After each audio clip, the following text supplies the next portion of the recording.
नमस्कार। स्वागत है आप सबका राजनीति के इस अखाड़े में। मेरा नाम है अजय सेठिया। मित्रों, सुप्रीम कोर्ट ने अरविंद केजरीवाल के मुख्यमंत्री के तौर पर उनके सारे अधिकार छीन लिए हैं। जेल के अंदर से तो क्या, वह अब अंतरिम जमानत पर बाहर आकर भी मुख्यमंत्री की कुर्सी पर नहीं बैठ सकते। इससे ज्यादा जलालत और क्या होगी। फिर भी वह मुख्यमंत्री के पद पर चिपके हुए हैं।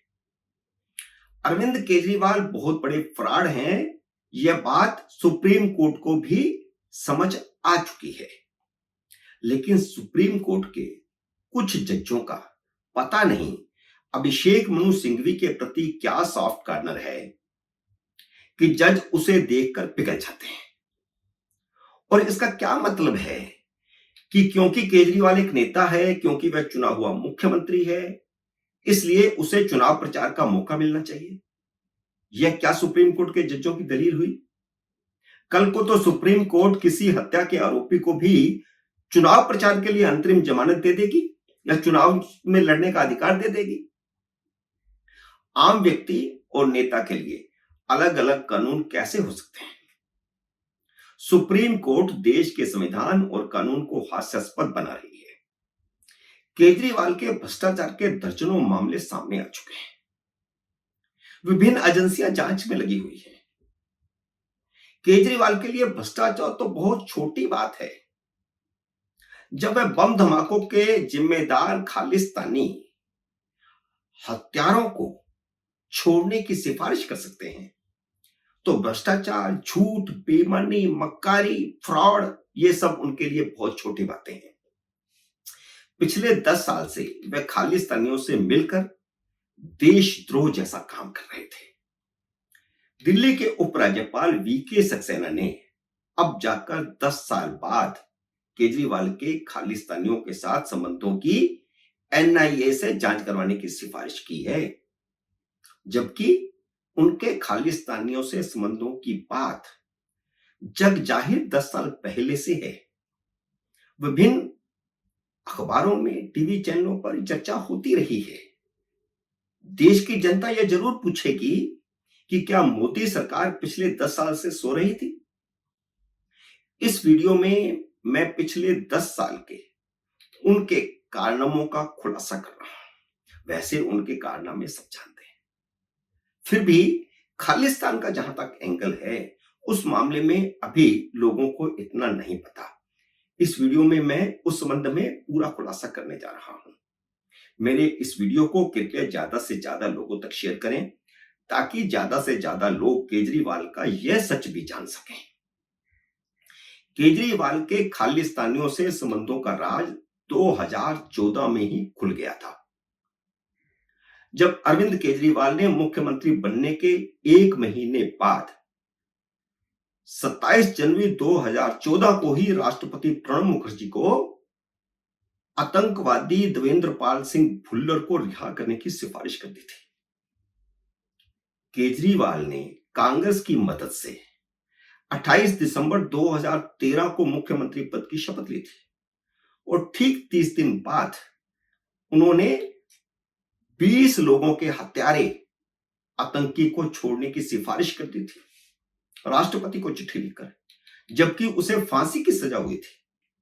भुल्लर ने यूथ कांग्रेस के उस समय के अध्यक्ष एमएस बिट्टा की हत्या करने के लिए 11 सितंबर 1993 में उनकी कार को बम से उड़ा दिया था।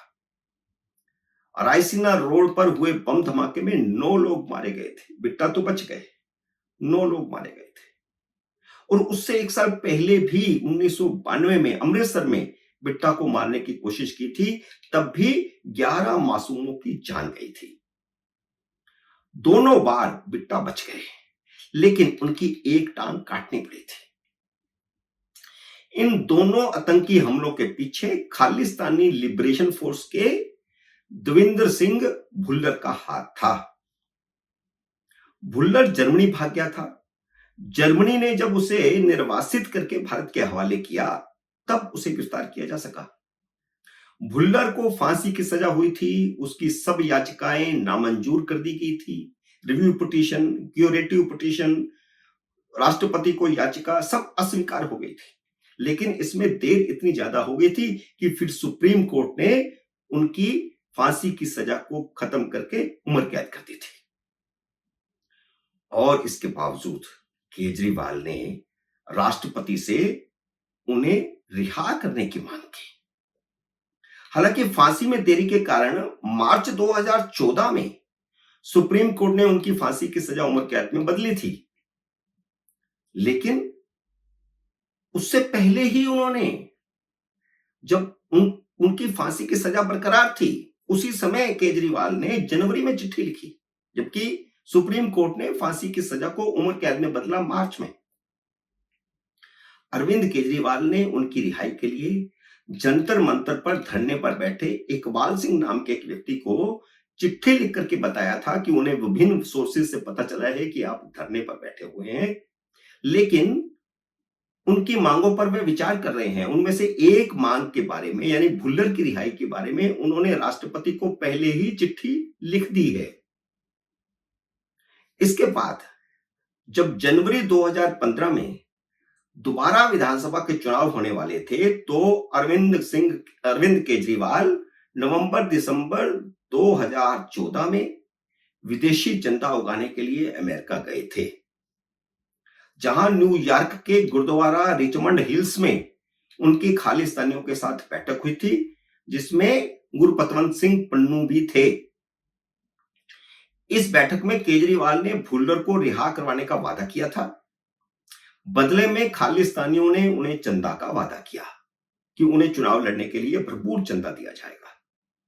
आम आदमी पार्टी के न्यूयॉर्क के एक कार्यकर्ता मुनीश कुमार रायजादा ने उसी समय उन फोटोज को फेसबुक और ट्विटर पर पोस्ट किया था, उस मुलाकातों का जो केजरीवाल ने खालिस्तानियों के साथ की थी।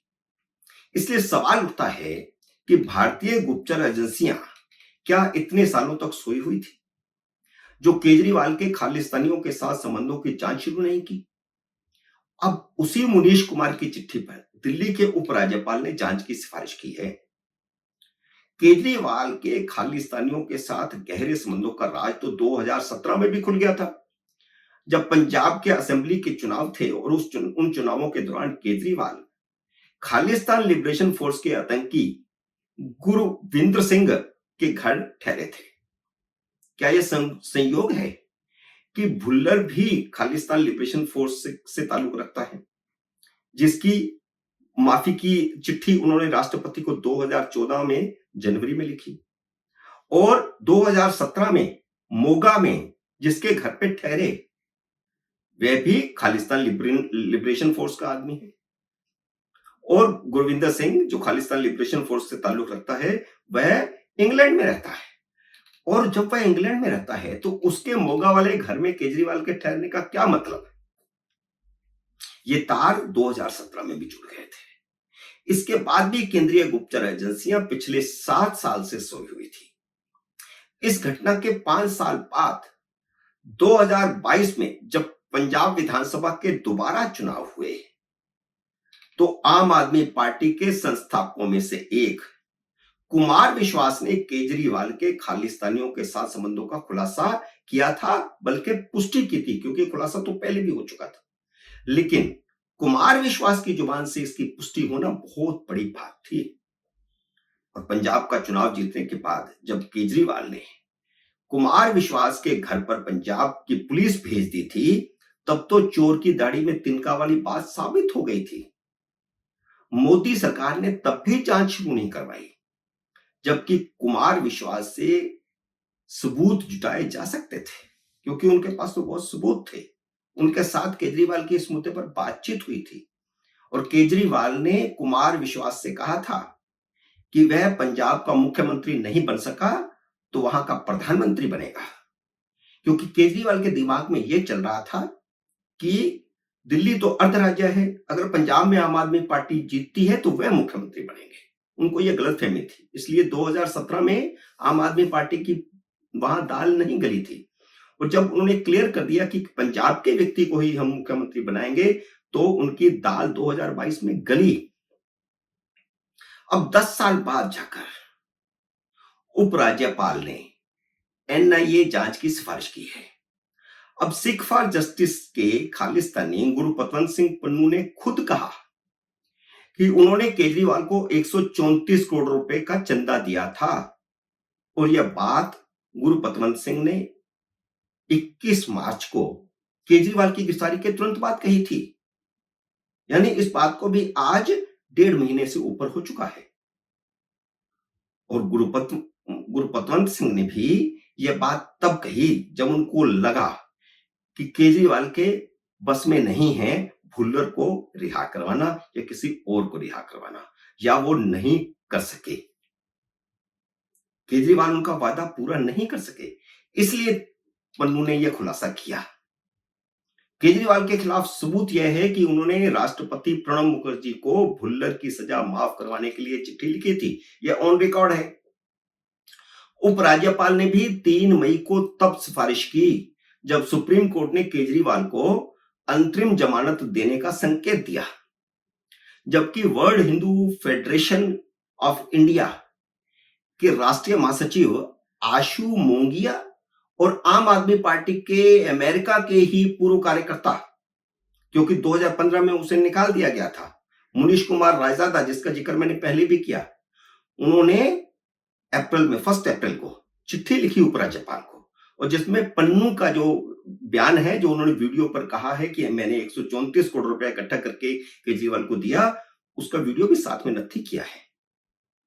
गौरव वल्लभ कहते हैं कि केजरीवाल कलयुग का सबसे बड़ा भ्रष्ट है, लेकिन सच यह है कि वह सिर्फ भ्रष्ट नहीं है, कलयुग का सबसे बड़ा फ्रॉड और देशद्रोही है। मित्रों, उम्मीद है मेरा ये वीडियो आपको पसंद आया होगा, इसे लाइक और शेयर कीजिए। अगर आपने मेरे YouTube चैनल को अब तक सब्सक्राइब नहीं किया तो कृपया सब्सक्राइब करके अपना आशीर्वाद दीजिए। जल्दी ही मिलते हैं अगले वीडियो में किसी अन्य विषय के साथ, तब तक नमस्कार।